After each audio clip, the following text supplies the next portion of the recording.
در چین قبرستانی وجود دارد که هیچ نمونه مشابهی در جهان ندارد.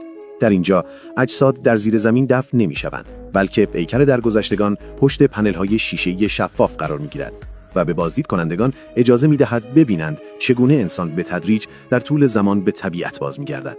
با این حال این مکان قرار نیست مردم را بترساند، بلکه فضایی برای تأمل است، یادآوری خاموش سرنوشت مشترک تمام موجودات زنده.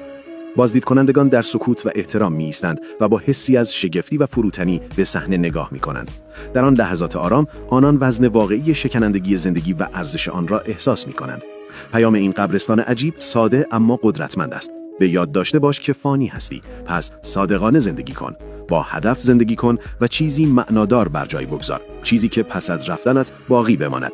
زیرا در پایان آنچه اهمیت دارد پیکری که پشت شیشه است نیست، بلکه میراثی است که در زمان زندگیت می‌آفرینی.